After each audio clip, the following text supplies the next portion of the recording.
ऐसे ही मेरे कई कार्यकर्ता बने, उन्हीं के आधार पर आगे संगठन चला है। इसलिए मुझे इंसान में परिवर्तन हो सकता है, इंसान बदलता है, इस पर पूरा विश्वास है। इसीलिए तो इतना कठिन विषय लेकर अपने जीवन में मैंने शुरुआत की और उस दिशा में गए 38 सालों से मैं चल रहा हूं और अभी भी चल रहा हूं, क्योंकि इंसान के प्रामाणिकता पर मेरा बहुत विश्वास है। हर प्रामाणिक इंसान, उसको सोचने के लिए अगर प्रवृत्त किया जाए तो वो बदल सकता है, इस पर मेरा विश्वास है और लोग बदलते जाते हैं। लेकिन जो ढोंग करता है, अपने किसी स्वार्थ के कारण विरोध करता है, या फिर ये विरोध करना ही उसका ढोंग होता है, वो जानता है कि ये व्यक्ति कह रहा है वो सच है, लेकिन डेलिबरेटली उसका उल्लू सीधा करना है, इसलिए वो अलग स्टांच लेता है, फिर ऐसे लोगों को मैं उनकी जगह दिखा देता हूं।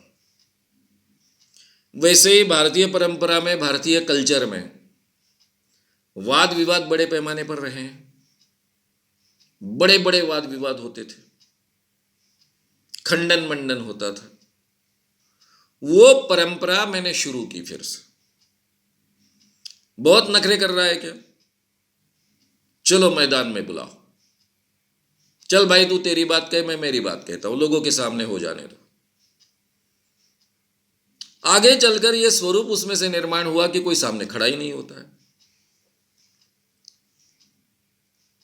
हमने फल ज्योतिष जब नागपुर यूनिवर्सिटी शुरू कर रही थी, बीए एमए का कोर्स, ऑलरेडी उनका निर्णय हो चुका था,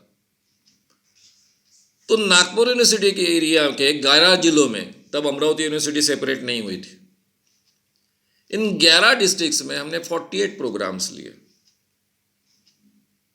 कई मित्र मुझे अश्वमेध यज्ञ कहते थे उसको, कि ये मानव साहब का अश्वमेध यज्ञ है।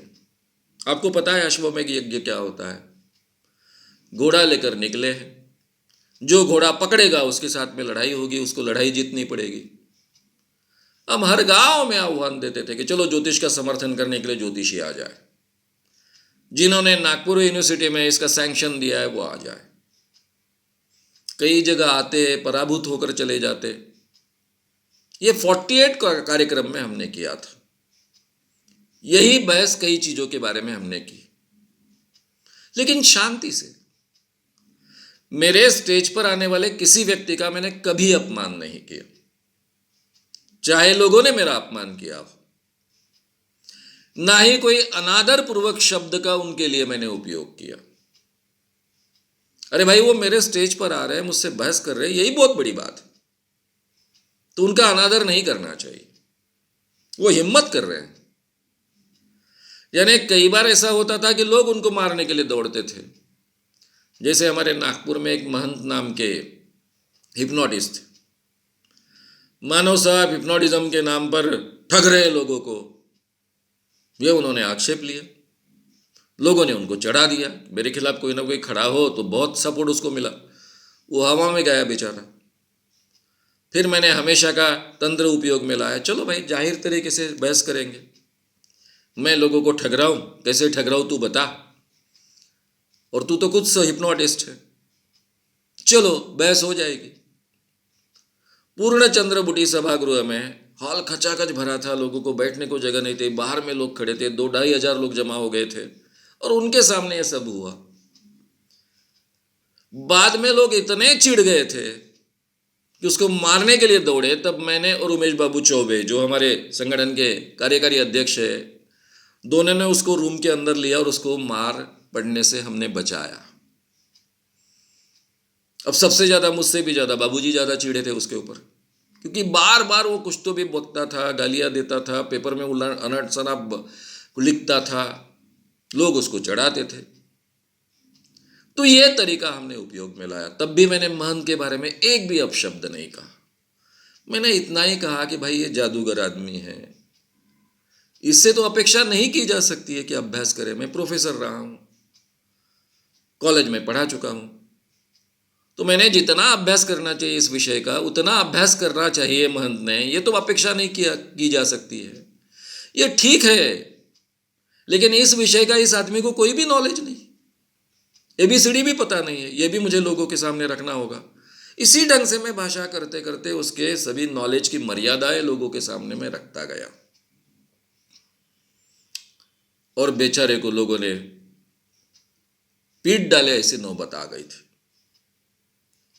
तो ये होता है। इसलिए क्या करे, ये जो सवाल आपने खड़ा किया है, जिनको समझता है उन्होंने बहुत शांतिपूर्वक अपनी बात रखने की कोशिश करनी चाहिए, समझाने की कोशिश करनी चाहिए, तार्किक जवाब देने की कोशिश करनी चाहिए। व्यंग भी करना है तो इस ढंग का व्यंग करो कि सामने के व्यक्ति का, यानी आलोचना करनी है तो भी सामने के व्यक्ति का अपमान न हो, इस ढंग से व्यंग करो। ये अगर हम करते जाएंगे तो धीरे धीरे परिस्थिति बदलती जाएगी। अब रहा सवाल गाली देने वालों को हम कितना सिखा पाएंगे। ठीक है, इंसान है तो बदलेंगे, और जिनको इंसान बनना ही नहीं है वो भोंकते रहेंगे। और बचपन से हमने सीखा रहता है कि भोंकने वालों की तरफ ध्यान मत दो, भोंकते रहने दो, अपने रास्ते से हम चलो। जो इंसान होते हैं वो भौंकना छोड़ देते हैं, इंसान बन जाते हैं। जिनको इंसान बनना ही नहीं है वो भौंकते रहते, भौंकने दीजिए उनको, अपनी राह से हम चलते रहे। यही हमें स्वीकारना होता है, और ये कोई हमारे लिए नई बात नहीं है। कई हमारे देश के समाज सुधारक सालों से ये करते आए हैं, तो हमको उसी रास्ते से चलना है। और परिवर्तन काफी लोगों में होता है, इस पर विश्वास रखिए, लोग बदलते हैं।